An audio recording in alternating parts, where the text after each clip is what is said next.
Once upon a time, in a village nestled beside the great river of Africa, there lived a young girl named Amara.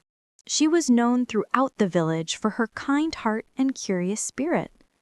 Every evening, as the sun painted the sky in shades of orange and gold, the village children would gather around Grandmother Zola to hear her tales of ancient magic and forgotten curses. But on this particular night, Grandmother Zola told a story that would change young Amara's life forever. Long ago, 300 years before this very day, there lived a prince named Kwame. He was the most handsome man in all the kingdoms, and the cruelest. Prince Kwame loved nothing more than his own reflection. He valued beauty above all else, and treated those less fortunate with terrible cruelty. One fateful day, a mysterious old woman came to the palace, offering the prince bread and wisdom. But the prince, in his arrogance, refused her gift in the cruelest way possible. What Prince Kwame didn't know was that this woman possessed ancient magic, and she was about to teach him a lesson he would never forget. In that moment, the curse took hold. The handsome prince transformed before the eyes of his horrified court. His hands became claws, his skin turned to scales, and his body stretched and twisted until he was a crocodile, cursed to live in the river, mourning his lost humanity under every full moon. Every full moon for 300 years, the cursed prince weeps golden tears by the great river. But beware, those who seek his tears for greed only deepen his suffering. Only true kindness without expectation can break the ancient curse. As the other children whispered nervously about monsters and magic, Amara felt something different in her heart. Not fear, but sadness. Amara felt sadness for the banshee. She whispered to herself, 300 years of loneliness. For while others heard a story about a monster, Amara heard a story about someone who had been suffering alone for longer than anyone could imagine. That night, as the full moon rose high and bright over the village, Amara could not sleep. She thought of the cursed prince, alone by the river, crying tears of gold that no one valued for what they truly were, tears of genuine sorrow.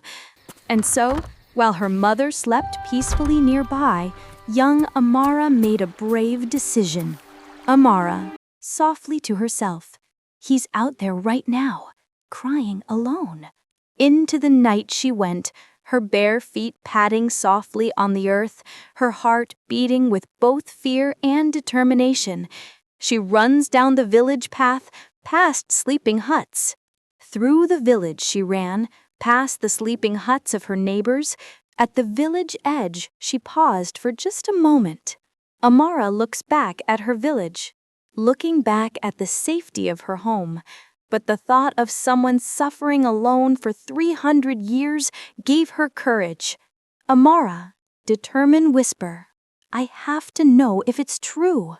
And so she plunged into the dark forest, following the path toward the great river. She ducks under branches, jumps over logs, pushes through tall grass. The forest was dark and full of strange sounds. Branches caught at her clothes, roots tried to trip her feet, but still Amara pressed forward, drawn by compassion stronger than fear. And then, just as the moon reached its highest point in the sky, Amara emerged at the riverbank, and the legend became real before her very eyes. Amara emerges from bushes, crouching low behind reeds. There, in the silver moonlight that transformed the river into liquid mercury, she saw him. Kwame the crocodile rises from the water, crawling onto a flat rock. The crocodile prince was enormous, larger than any crocodile she'd ever seen.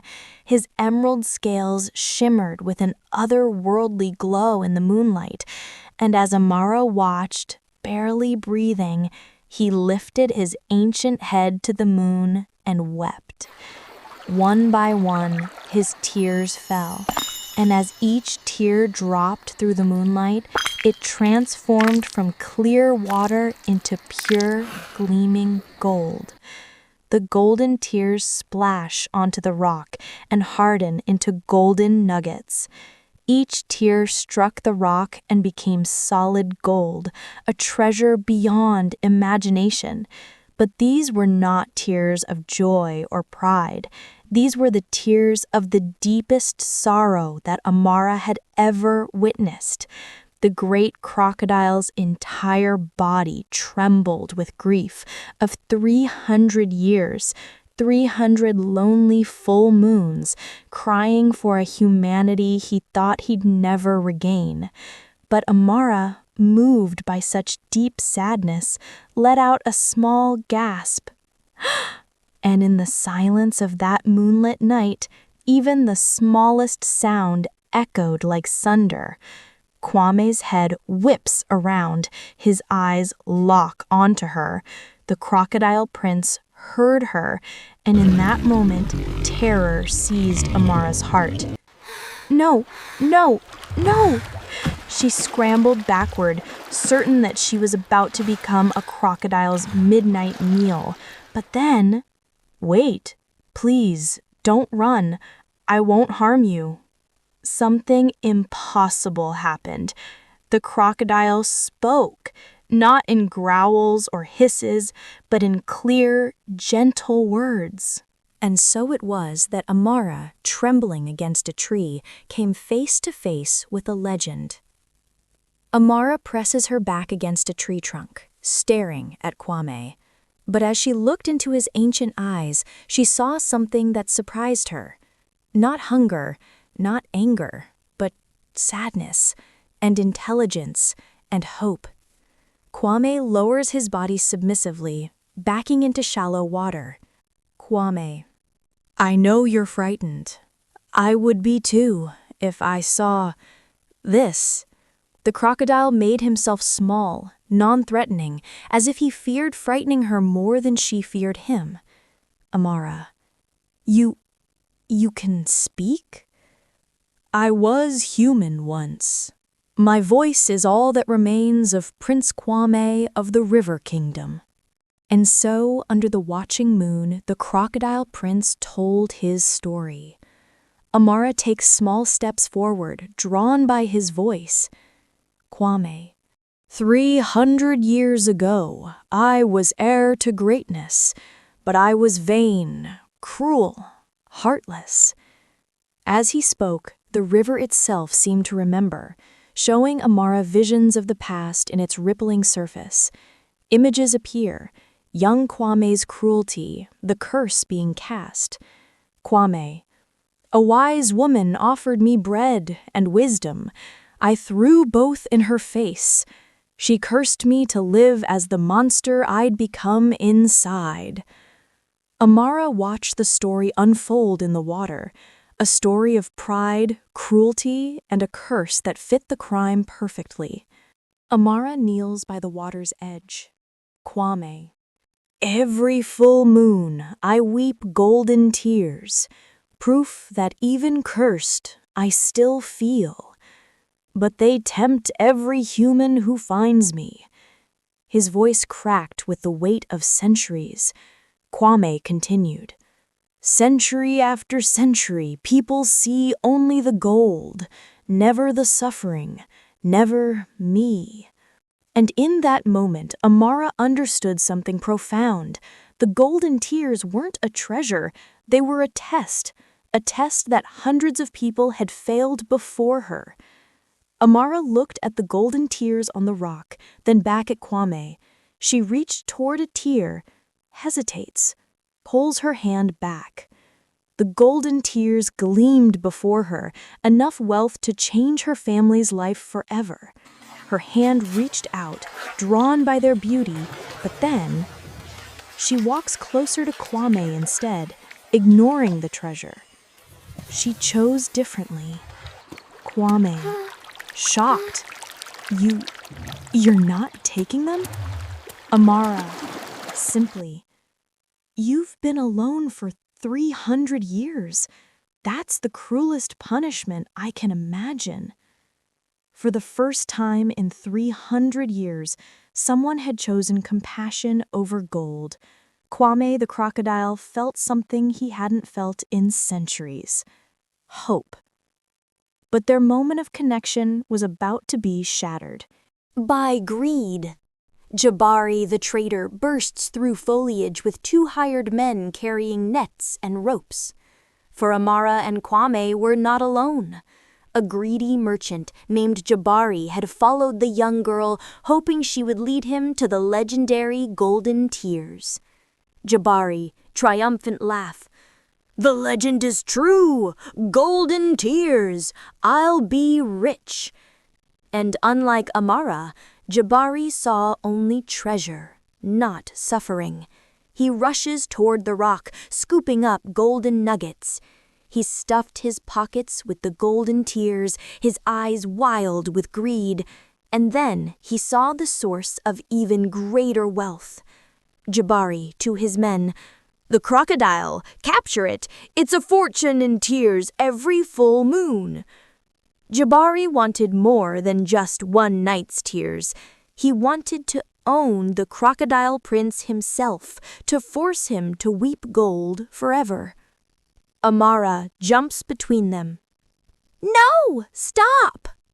But brave little Amara stood between the merchant and the prince, her arms spread wide despite her fear. Jabari, shoving her aside. "Out of my way, foolish child!" Jabari was much larger and stronger. He pushed her aside easily, and his hired men moved forward with their nets. The hired men advance with nets, circling Kwame. The crocodile prince, weakened by centuries of sorrow, tried to defend himself, but he was outnumbered and trapped. They throw a net over Kwame. He struggles violently. Amara, grabbing a stick. "Let him go!"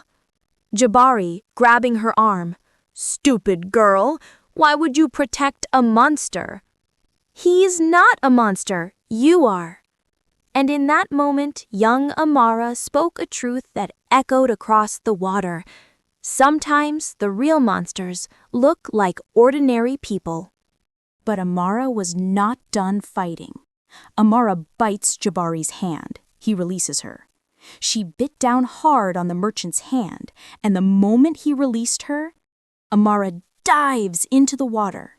She dove into the dark river without hesitation. Now, you must understand, Amara was a small girl who had never fought anyone in her life. The river at night was dangerous. The crocodile was massive. But sometimes the bravest thing you can do is act when your heart tells you it's right, even when your mind screams that it's impossible. Underwater, Amara pulls at net knots. Beneath the surface, in the cold, dark water, Amara's small fingers worked desperately at the knots that bound her new friend. She surfaces, gasps air, dives again. Again and again she dove, her lungs burning, her arms aching, never giving up. The hired men wade in after her. "Get back here!" The hired men came after her, but Kwame, seeing her courage, found strength he didn't know he still possessed. Kwame created a powerful wave that pushed the men back to shore. With one mighty roll, he created a wave that sent the men tumbling back to shore. Finally, the net broke free, but Kwame, exhausted from his struggle and weakened by centuries of sorrow, began to sink beneath the surface. No! No, no, no! And now came Amara's greatest test, for Kwame was massive, far too heavy for a small girl to lift. But sometimes the heart provides strength that the body shouldn't have. She wraps her arms under his jaw, straining to hold his head above water. "I won't let you drown! Stay with me!" With every ounce of strength in her young body, with muscles screaming and lungs burning, Amara held Kwame's head above water and pulled him toward the shore. And in that moment of pure selflessness, something magical began to happen. But while Amara fought to save a life, Jabari fought only to save his treasure. Jabari stretches greedily across the rock, grabbing for the last golden tears. "Yes, yes, all mine!" The greedy merchant reached across the ancient rock, grabbing every last golden tear he could find. But the rock, you see, was as old as the curse itself, and it remembered. The rock begins to glow with warning light.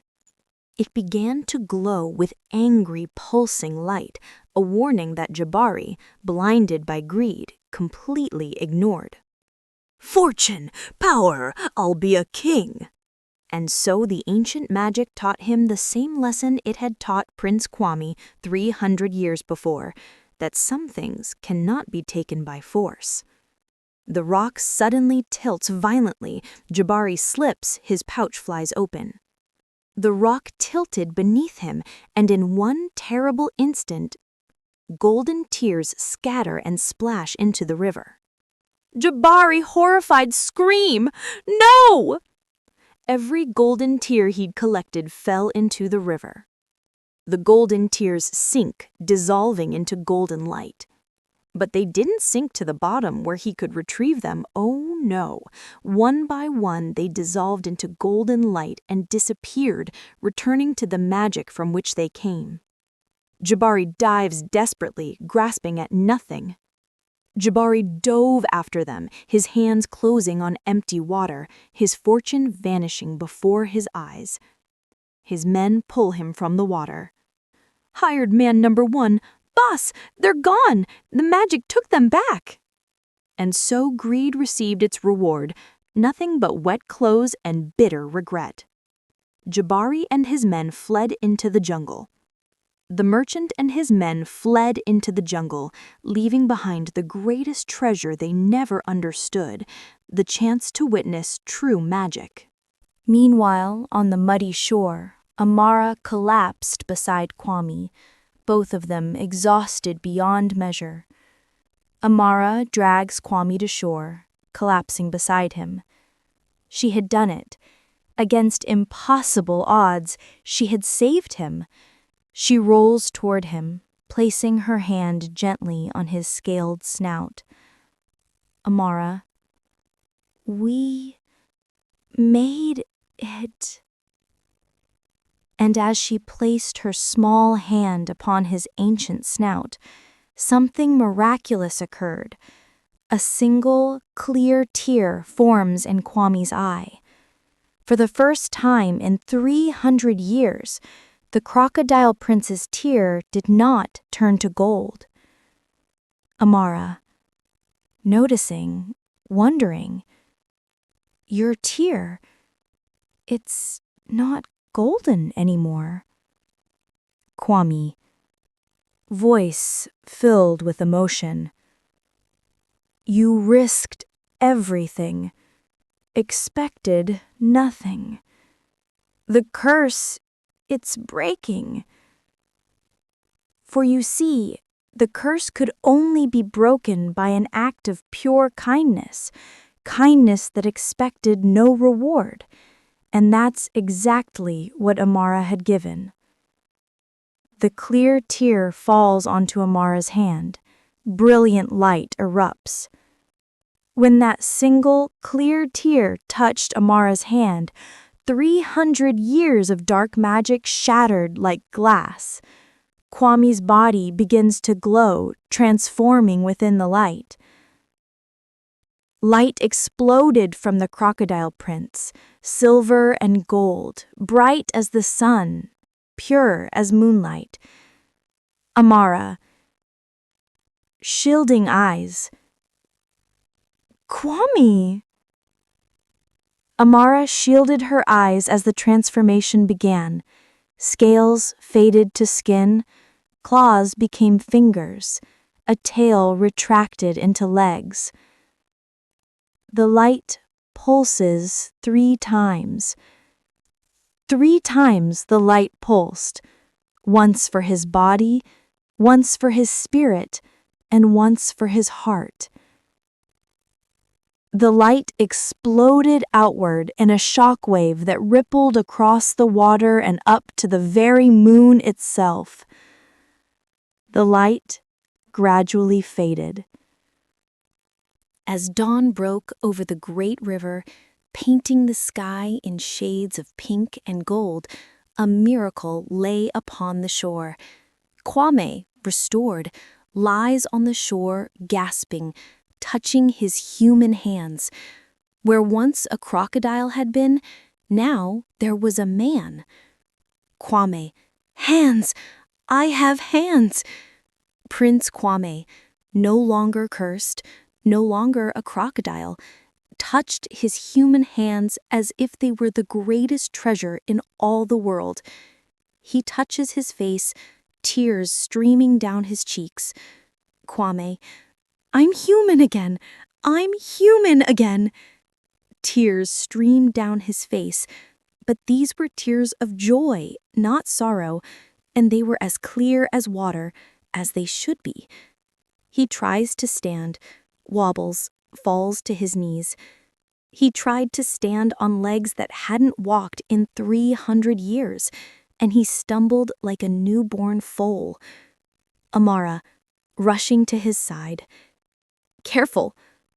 But Amara was there, offering her hand, helping him find his balance. He stands with her support, taking trembling steps. Kwame, 300 years. I'd forgotten what it felt like to stand tall, to walk, to be me. Together they stood in the morning light, a young girl who had chosen kindness, and a prince who had finally learned what it meant. He falls to his knees in gratitude before Amara. Kwame, you saved me. You saw past the monster. Amara, helping him up.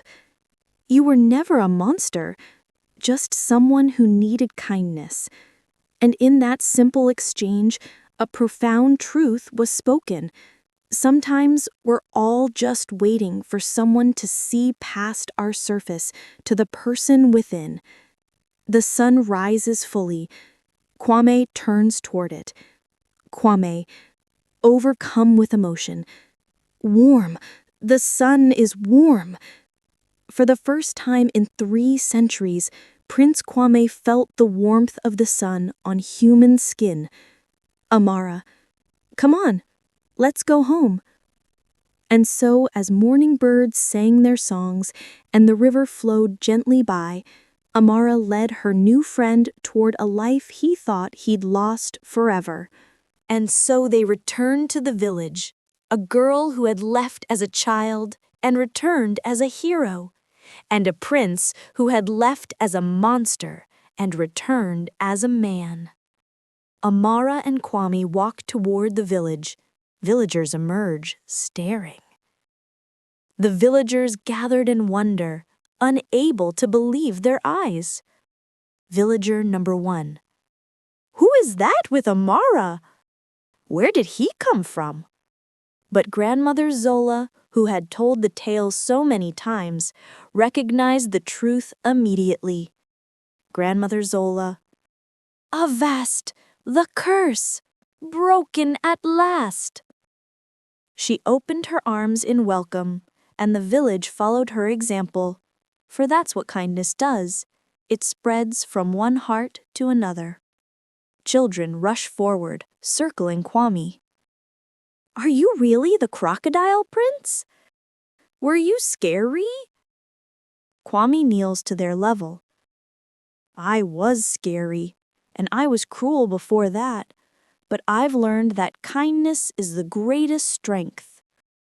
And so Prince Kwame began his new life, not in a palace, not ruling over others, but living among them, learning each day what it truly meant to be human. In the days and weeks that followed, Kwame discovered joy in the simplest things. Kwame helping repair a village hut, the satisfaction of helping others build their homes, Kwame sharing his food with poor children, the warmth of sharing what little you have, Kwame teaching children by the river, the pleasure of teaching instead of commanding, Kwame and Amara walking together, laughing. And most precious of all, the gift of true friendship. One evening, under a gentle moon, not full, not demanding tears, Amara and Kwame returned to the place where everything had changed. They sit together on the rock. For 300 years, I looked at the moon and wept. Tonight I look at it with joy. And as they sat together in comfortable silence, a single tear rolled down Kwame's cheek. A clear tear falls. It doesn't turn gold, simply becomes part of the water. But this tear was clear as water, and when it fell into the river, it simply became part of the flow, as all tears should be. No longer gold, no longer a curse, just human. Amara. Sometimes the bravest thing you can do is show kindness when everyone else sees only fear. Kwame. And sometimes the greatest treasure isn't gold at all. It's finding someone who sees your true self. And so ends the tale of the Crocodile's Golden Tears, a story about a prince who became a monster who became a prince, and a young girl who understood that true treasure cannot be held in your hands. Showing the peaceful river, village, vast savanna under stars. It lives in your heart. True treasure cannot be held in your hands. It lives in your heart. And they all lived happily ever after, with kindness, with wisdom, and with hearts that had learned the greatest lesson of all.